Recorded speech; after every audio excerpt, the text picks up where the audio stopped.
Welcome back to another episode. I'm your host, Ryan Richards, a residential loan officer and real estate investor based out of Massachusetts and Rhode Island. Today I'm bringing an exciting solo episode talking about refinancing. It's great to be talking about this again, as at this point when the episode's being filmed in July, mortgage rates have just about reached the low points of the year for 2025. And what that means is a lot of clients, a lot of people who have mortgages are considering whether or not they should refinance. So I wanted to bring this episode to talk through some of the logic that you can use to determine whether or not it makes sense for you to refinance. And additionally, some of the common pitfalls or misconceptions that people fall into that hold them back from refinancing when they probably should. So stay tuned to dive in to mortgage refinancing.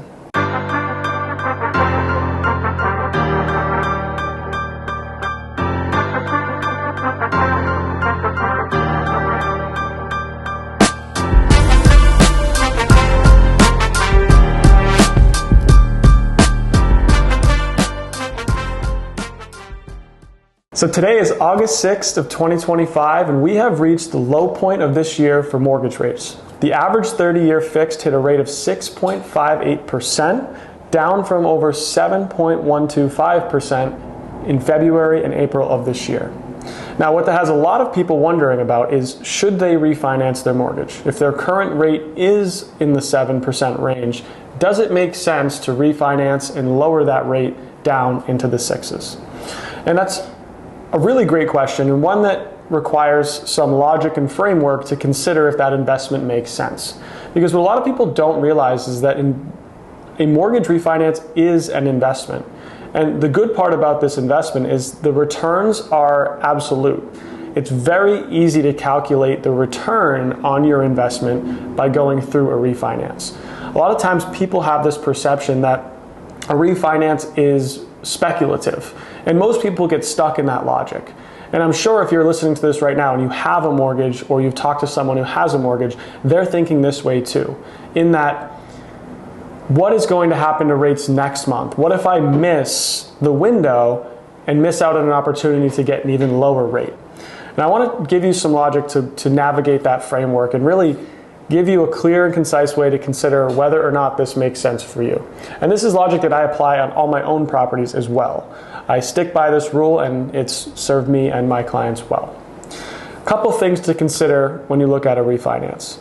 Number one, what's the cost? Are there closing costs associated with the loan? Number two, what savings are available to you? Savings can come in a few different ways. Number one, obviously if the interest rate's lower. Number two, does your mortgage insurance go down or go away? And number three, is there any options to re-amortize the loan? Change how long you're paying back the money. And that can depend. There's options for all different types of scenarios. Really just depends on your unique situation. But you want to make sure you quantify each and every category of potential refinance savings, because it's not always just the rate. But at the end of the day, once you have that monthly savings figure and the total closing cost, it's a fairly simple calculation to figure out, well, how much money am I spending to get this lower rate? Whether or not you roll it into the mortgage doesn't really change the calculation, because it's still a true expense to you. And a lot of refinances in that same vein do allow you to refinance with rolling your closing costs into the loan, so you don't have to come up with that payment out of pocket. But it's still really important to understand how much the closing costs are, whether they're rolled into the loan or not. So now you know the closing costs, you know how much you're saving each month. So what is the decision factor? Well, the thing I tell people to focus on is your break-even point. So for example, if you spend $5,000 on a refinance, and that refinance saves you $200 a month, that means that if you save $200 a month for 24 months, you would have gotten back all of the original $5,000 that you spent. $200 a month for an entire year is $2,400 times 2 years is $48, which covers your original refinance. Now, the question then becomes, what is an ideal break-even point? And when does it make sense to refinance, and when would it make sense to potentially wait to see what happens? And this is where a lot of people get stuck. And the hard part is, in order to answer that question at its core, Of course, the ideal break-even point is zero. The refinance costs you no money, you lower the rate, your return's infinite. You didn't spend anything to pick up those savings. But that's obviously a very unique situation. It can happen, but it requires significant rate movement in order to do that. And if you were to try to predict that outcome, you now have to get into predicting the outcome of our economics, which obviously there's a lot of different factors at play that are moving interest rates right now, and they're even global. You know, the impacts of tariffs overseas and our international policy is affecting our thoughts on inflation, and therefore the Fed's decision on whether or not they cut interest rates. So good luck trying to predict what's going to happen with mortgage rates to time that scenario perfectly. So if you take away the noise, what you're left with is a simple math equation. How much are you going to spend on your refinance? How much is it saving you each month? How quickly will you get that money back? And then we can even translate that number, that break-even point, into an annual return. And this is where I think it's really important for people to consider, because this number is guaranteed. There's not many investments that you can make that you know a guaranteed outcome of return. And some of these returns that clients are overlooking are very significant. So let me give you an example.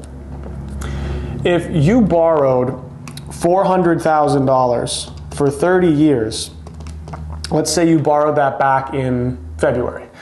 Well, the average 30-year fixed rate, and as I give you that average, that's from a third-party website that takes surveys from lenders across the country. So of course, different rates apply for different people, different programs have different rates, so on and so forth.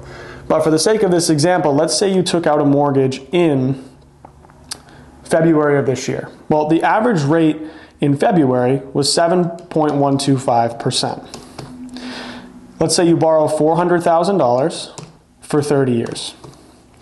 That comes out to a monthly mortgage payment of $26.94. Now that's not counting taxes and insurance and mortgage insurance. This is just the principal and interest.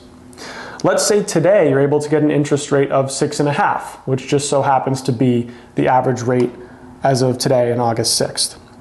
If you were to do that, your monthly mortgage payment would go down by $153 a month. So now let's see what the cost of a potential refinance would be. Now, of course, everyone's situation is different, and there's many different options when it comes to a refinance in terms of how much the closing costs are there any discounts? But for the sake of this discussion, let's just say it costs you $3,000. You're paying an attorney to do the closing, you have some lender fees, and let's say you have some title report and potentially an appraisal fee. So you have some closing costs associated with the loan. Well, if that costs you $3,000, but it's saving you $153 a month, that means it's saving you $1,800 for an entire year worth of interest. It only costs you $3,000 to get that savings. So that break-even point is actually very quick. You'll get that money back in less than 2 years. So now the question becomes, well, should you refinance? Granted, we do think rates are going to go lower, but does it make sense to refinance now? And here's what I want you to think about. If you were to refinance today, you spend $3,000 to save $1,800 a year. That's a 61% annualized return. If you invest in the stock market, they say long run average, you're estimating between 6 and 8% year-over-year gains. If you're investing even in the crypto market, gains like that are hard to come by. But we're telling you today, we can guarantee you get a 61% return on your investment. So if I told you just that on the surface, 95% of people would say, that sounds great. I'm basically saying, you give me $3,000, I will give you $1,800 every year for the next 30 years.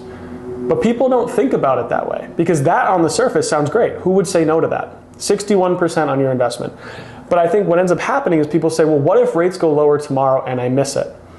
And here's the second part of this thought that I want you to think about. If you said, Ryan, that all sounds great, but I want to wait, and that's totally fine, up to you. Whether you refinance or not, that's your decision. But this logic, I think, is important. If you decide to wait, and you say, you know what, I'll look back, I'll refinance in 6 months when rates are hopefully lower. Two things happen when you do that. Number one, you have a cost of waiting. So if you were to refinance today, we just said we'd save $150 a month. But now you wait 6 months. even if rates go lower in 6 months, not only do you still have the closing costs, and you have to quantify your break even from that standpoint, but now you have to also make up for the cost that you just spent waiting. You spent extra interest over those 6 months because you didn't refinance sooner. So let's run through that example. In 6 months, rates go down. You timed it right. Your crystal ball was right. And instead of 6.5 rate, you get a rate of 6.25. You're pumped. You're like, I made a great decision. But what you left on the table was 6 months worth of interest at the higher rate. So $150 a month times 6 months, you spend an extra $900 waiting. What does that mean? Well, this is what it means. If you refinance in 6 months, you have to now make up the difference for that $900 you spent waiting. So, but you're all excited. You got a 6.25 rate instead of 6.5. So what ends up happening is the rate you would have gotten today at 6.5% would have saved you $150 a month. But you waited until you got a rate of 6.25, which now saves you $210 a month. So you got an extra $60 a month in savings. But you have to make back that $900 you spent waiting. So it's going to take you 12 months before you even make back that original $900 you spent waiting from the benefit of the lower rate you just took. So you have to make back that opportunity cost. Of course, over the long term of the loan, that lower rate will help you. But who's to say you might not refinance in another 5 years? So that's just some logic to use as you're starting to consider these refinances. These types of conversations I go through with my clients all the time in much more detail, but making sure you understand that timing the market's incredibly difficult. And if there's a good opportunity in front of you, like the one I just described, where you're getting a 60% return on your investment, those are things you don't want to miss and put up to speculation.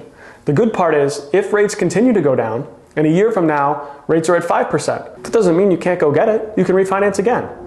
And the same return on investment applies again. So there's opportunities to refinance as many times as it makes sense for you, but don't discount an opportunity like that because you have thoughts that rates will go lower that are comprised of really baseless claims.